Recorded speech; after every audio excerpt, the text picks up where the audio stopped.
बिस्मिल्लाहिर्रहमानिर्रहीम। अस्सलाम वालेकुम। कैसे हैं आप सब? Welcome back to my channel cook like star. आज हम आपके साथ शानदार बीफ कोफ्ता की रेसिपी शेयर करेंगे, जो ना सिर्फ देखने में शानदार होंगे बल्कि खाने में भी जायकेदार होंगे।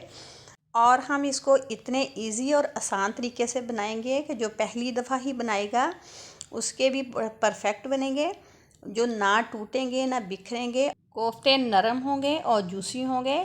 और हम इसको इतने आसान तरीके से बनाएंगे कि जो पहली दफ़ा में ही बनाएगा उसके भी परफेक्ट बनेंगे। तो सॉफ्ट, नरम और जूसी कोफ्ते बनाने के लिए हमें किन चीज़ों की ज़रूरत है, तो चले आएँ किचन में चलते हैं। तो इसके लिए ले लिया है मैंने एक बड़े साइज़ का प्याज है, 2 से 3 हरी मिर्च हैं और हरा धनिया। और इसके अलावा मसाले हैं: गरम मसाला 1 टीस्पून, काली मिर्च 1 टीस्पून, कुटी हुई लाल मिर्च 1 टीस्पून, हल्दी 1/2 टीस्पून और लाल मिर्च पाउडर 1 टेबल स्पून, नमक 1 टेबल स्पून, खुश्क धनिया 1 टेबल स्पून और ज़ीरा जो है 1 टेबल स्पून। अगर ज़ीरा पाउडर है तो वो डाल दें, तो मैंने यहाँ पे साबुत ही डाल दिया है। तो एक चॉपर लेंगे, उसमें डालेंगे प्याज, हरी मिर्च और हरा धनिया। यहाँ पे जो लाल मिर्च है ये फ्रिज में पड़ी थी हरी मिर्चों के साथ ही, जो लाल हो जाती हैं वो वाली है। 1 से 2 हरी मिर्च हैं और 1 से 2 ही वो रेड वाली हैं। तो अब मैं इनको बारीक पीस लूँगी चॉपर में डाल के। अगर चॉपर पास है तो चॉपर में पीस लें, वरना वो कसाई के पास मिर्चें, प्याज और कीमा वगैरह अच्छे से पिसवा सकते हैं। तो यहाँ पे 1 किलो से थोड़ा ज़्यादा ही कीमा है, जो मैंने डाल दिया है। पहले प्याज और हरी मिर्च को मैंने थोड़ा सा पीस लिया था, अब मैंने कीमा डाल दिया है। तो अब ये सारी चीज़ें अच्छे से पीस लेंगे, बारीक कर लेंगे। तो यहाँ पे कीमा जो है हमारा मज़ीद बारीक हो गया है। तो अब मैंने इसमें डाल दिया है 1 टेबल स्पून अदरक लहसुन का पेस्ट है। अदरक लहसुन के पेस्ट की जगह अदरक लहसुन का पाउडर भी डाल सकते हैं। और अब मैं इसमें ये मसाले डाल दूँगी। मसाले डाल के दोबारा से चॉपर को चला दूँगी, ताकि मसाले जो हैं वो अच्छे से कीमे में मिक्स हो जाएं। मसाले डाल के तो हमने चॉपर को इतनी देर चलाना है कि हर चीज़ यकजान हो जाए और कीमा जो है वो भी मज़ीद बारीक हो जाए। तो यहाँ पे कीमा जो है हमारा बहुत अच्छे से पिस गया है, बारीक हो गया है। तो ये देखें ज़बरदस्त सा हो गया है। तो अब मैं इन्हें निकाल लूँगी किसी एक अलग बाउल में। तो अभी यहाँ पे बात ख़त्म नहीं हुई, अभी इसमें और भी बहुत सी चीज़ें डालने वाली हैं, जिससे हमारे कोफ्ते जो हैं वो टेस्टफुल बनेंगे और मज़ेदार होंगे। ये देखें कितना माशाल्लाह से बारीक हो गया है। तो यहाँ पे ले लिया है मैंने बेसन, भुना हुआ बेसन है ये, तकरीबन 4 टेबल स्पून। 5 अभी मैंने रखा है, 4 डाल दिया है। 1 टेबल स्पून पड़ा है, अगर ज़रूरत पड़ेगी तो वो भी डाल देंगे। और 1 अंडा डाल दिया है इसमें। अब हाथों की मदद से इसे मसल के तो बेसन और अंडे को मिक्स करेंगे, बल्कि गूंद लेंगे आटे में अच्छे से। अगर कीमा जो है बहुत ज़्यादा ड्राई लगे तो इसमें 1 आध टेबल स्पून के जितना घी डाल सकते हैं। घी डालने से भी कोफ्ते सॉफ्ट और नरम बनेंगे। अभी हमने जो बेसन और अंडा डाला है वो बाइंडिंग के लिए है, इससे बहुत अच्छी बाइंडिंग होगी और हमारे कोफ्ते जो हैं वो बिल्कुल भी टूटेंगे नहीं, बिखरेंगे नहीं, परफेक्ट बनेंगे। और यहाँ पे मैंने कोफ्ते बनाने शुरू कर दिए हैं। थोड़ा सा पानी पास रख लेंगे, हाथों को हल्का सा डिप करेंगे और थोड़ा सा मटेरियल लेके तो हाथों में दबा दबा के एक छोटी सी बॉल बना लेंगे। तो हमारा एक ज़बरदस्त किस्म का कोफ्ता बन के तैयार हो जाएगा। कोफ्तों का साइज़ अपने मर्ज़ी के मुताबिक छोटा या बड़ा कर सकते हैं। तो मैं यहाँ पे दरमियाने साइज़ के बना रही हूँ, जो ना बहुत ज़्यादा बड़े हैं और ना ही बहुत ज़्यादा छोटे हैं।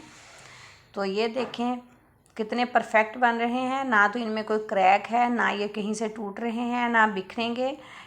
जब हम ग्रेवी में इनको डालेंगे तो फिर भी ये ऐसे के ऐसे ही रहेंगे। तो यहाँ पे मैंने तकरीबन सारे ही कोफ्ते बना के रख लिए हैं, जो रह गए हैं वो साथ साथ बना लूँगी। कुछ लोग कोफ्ते फ्राई करके डालते हैं और कुछ नहीं फ्राई करके डालते। तो मैं यहाँ पे कच्चे ही ग्रेवी में डालूँगी, आपके सामने डालूँगी। आप देखिएगा ये बिल्कुल भी टूटेंगे नहीं, बिखरेंगे नहीं, ऐसे ही ज़बरदस्त तरीके से रहेंगे। तो यहाँ पे कोफ्ते जो है हमारे तैयार हो गए हैं। अब हम उसके अगले स्टेप की तरफ आते हैं। तो यहाँ पे कढ़ाई में मैंने डाल लिया है 1 कप ऑयल और इसमें एक बड़े साइज़ की प्याज डाल दी है। और प्याज थोड़ी सी लाइट ब्राउन सी हो जाती है तो अब मैं इसमें डाल दूँगी 2 से 3 टमाटर हैं रफली चॉप किए हैं, वो डाल दिए हैं। अगर इसकी जगह टमाटो प्यूरी है तो वो भी डाल सकते हैं। वो इस पॉइंट पे नहीं डालेंगे, वो फिर आगे जब हम मसाले वगैरह डालेंगे तो उस पॉइंट पे डालेंगे। और 3 से 4 हरी मिर्च हैं, ये भी साबुत ही मैंने डाल दी हैं।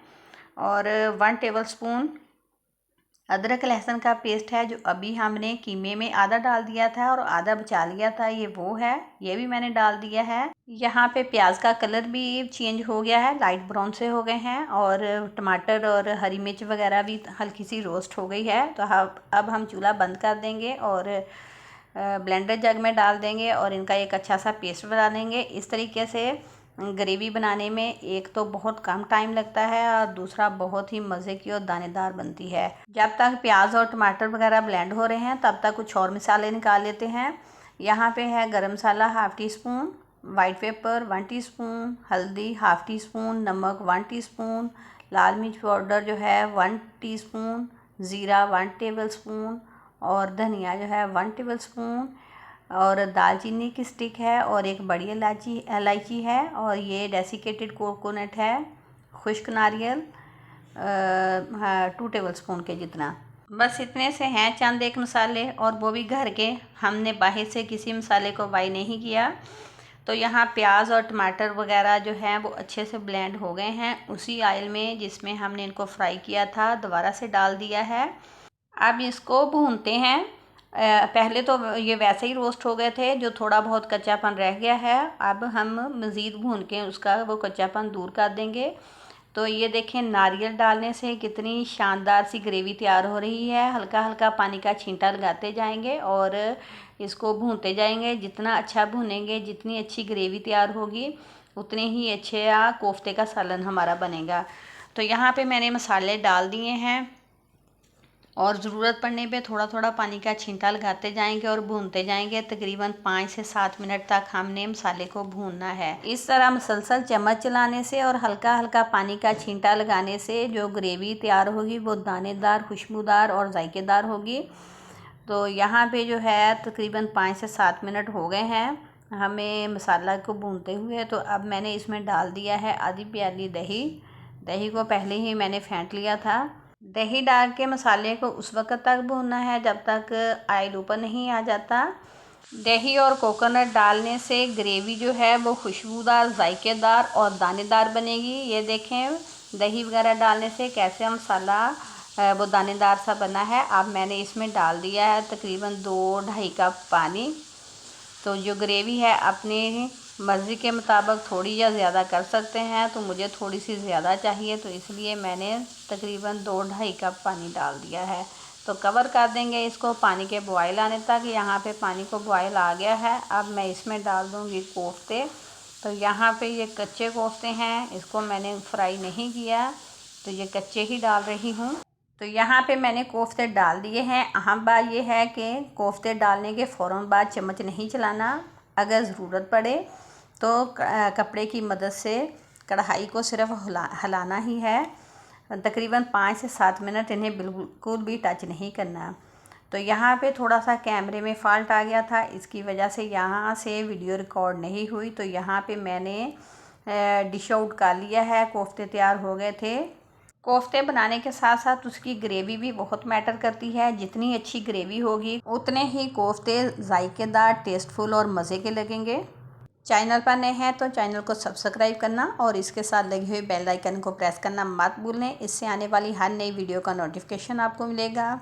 और वीडियो को लाइक और शेयर ज़रूर करें और हमें कमेंट्स बॉक्स में बताएं कि आपको हमारी ये वाली और बाकी वीडियोस कैसी लगती हैं। इससे मिलती जुलती और भी वीडियोस हमारे चैनल पर मौजूद हैं, आप चाहें तो वहां का विज़िट कर सकते हैं। चलें जी, आप इंजॉय करें नरम, जूसी और जायकेदार कोफ्ता ग्रेवी। हमें इजाज़त दें, दुआ में याद रखें। फिर मिलेंगे ऐसी आसान मज़ेदार वीडियो। तक के लिए अल्लाह हाफ़िज़, फ़ी अमानिल्लाह।